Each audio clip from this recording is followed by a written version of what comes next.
സ്വരാജിന് എന്താ സംഭവിച്ചത്?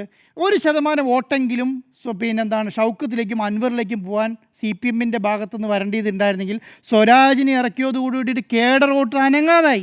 70,000 cadre vote ഉണ്ടെങ്കിൽ 70,000 കൂടുതൽ കിട്ടും. പിന്നെ എന്താണ് സ്വരാജിൻ്റെ വ്യക്തിത്വം പിടിച്ച് എത്ര വോട്ട് പിടിക്കാൻ പറ്റും എന്നുള്ളതാണ് പ്രധാനപ്പെട്ട കാര്യം. അതെനിക്കറിയില്ല, വ്യക്തിത്വത്തിൽ എത്ര വോട്ട് കിട്ടും എന്നുള്ള കാര്യം എനിക്കറിയില്ല. പക്ഷേ എന്താണ്, കേഡർ വോട്ടർ എന്തായാലും സ്വരാജിന് കിട്ടും എന്നുള്ള കാര്യം ഉറപ്പായി. പക്ഷേ കോൺഗ്രസിൻ്റെ കേഡർ വോട്ട് കോൺഗ്രസിൽ നിൽക്കുമോ അൻവറിലേക്ക് പോകുമോ എന്നുള്ളതാണ് ഇനി പ്രശ്നം. ഇവർ രണ്ടും കൂടെ ഒന്നെടുത്താൽ അൻവറും ഇവരും കൂടെ ഒന്നിച്ച് നിന്നാൽ ശരിക്കും ആ വോട്ട് അവിടെ നിൽക്കും, UDF-ൻ്റെ കയ്യിൽ നിൽക്കും.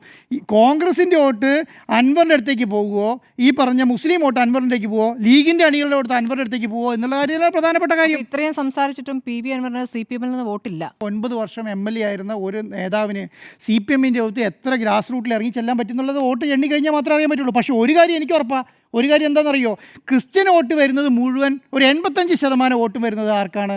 കോൺഗ്രസിനാണ്. അതിൻ്റെ അകത്ത് വിള്ളലുണ്ടാക്കിയാൽ അവിടെ മത്സരിച്ചാൽ കേട്ടോ, ഞാൻ പറഞ്ഞ അൻവർ മത്സരിച്ചാലുള്ള പോയിന്റ് മാത്രമാണ് ഞാൻ പറയുന്നത്. അല്ലെങ്കിൽ എന്താണ്, അല്ലെങ്കിൽ ശക്തമായ മത്സരമല്ലേ. ഞാൻ പറയുന്നത് എന്താണെന്നറിയോ, നിങ്ങൾ വിട്ടുവീഴ്ചയ്ക്ക് തയ്യാറാണ്. നിങ്ങൾ ആരോടായി മസിൽ പിടിക്കുന്നത്? നിങ്ങൾ എന്തിനായി ധാർഷ്ട്യം കാണിക്കുന്നത്? ധാർഷ്ട്യമാണ് ഈ പ്രശ്നം മുഴുവൻ ഉണ്ടാക്കുന്നത്.